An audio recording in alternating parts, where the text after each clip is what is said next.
It hasn't rained here for years, and the land in this part of central New South Wales now resembles a desert.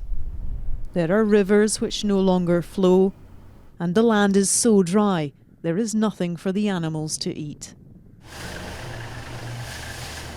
On the Larkin farm, their crops have failed for the past 3 years. They have been forced to sell some cattle, and others have fallen victim to the elements. They have just a quarter of their herd left. Everything's relying on you. There's nothing to eat, so if we don't feed them, they don't eat. Basically stopped raining about this time 2016 and hasn't started again.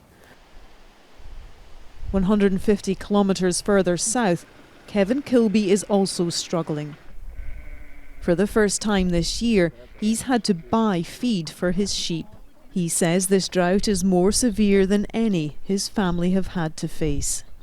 Rainfall records in Gorganza go back to 1883, and this, at the moment, this is the driest 3 years in a row we've had on record, Debbie, yes. So far we've had roughly 6 inches of rain, and in a normal year by now we've probably had about 20.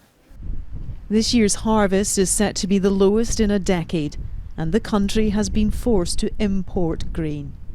The drop-off in production has put a premium on cereal and food prices. Australia has long been affected by drought and floods, but rising air, soil and sea temperatures caused by climate change have created more prolonged periods of dry and hot conditions. The situation has become so dire, 10 towns across this region have been given a day zero. A date next year when the taps could run dry. At this time of year, the water in this section of the Macquarie River should be at least 5 metres above my head, but at the moment there's barely a few inches. And as spring turns to summer, the water shortages here are being compounded by unseasonably high temperatures.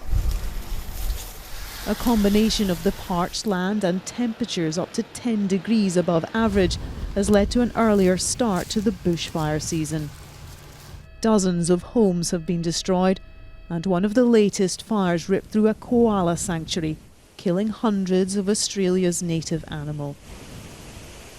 Look, in Australia, climate change is well and truly here and now. The impacts we're seeing are not just the drought, but this extended bushfire season now, which there's 1 month of the year in New South Wales which is bushfire free. It's clear from the scrambling we've had at the federal government level that the country is unprepared for these circumstances. So we're used to dealing with droughts in Australia, and we've got standard formulas and government assistance packages to do that, but this is not a normal drought. PHILLIPA took us to the latest of her dams to dry up. With summer just weeks away and still no rain in sight, she is worried about the months ahead. Once those really hot days come, like we're talking 47s, 48s, they're typical out here, the water security goes in front of your eyes. The dams dry up a lot quicker than, what we're seeing at the moment.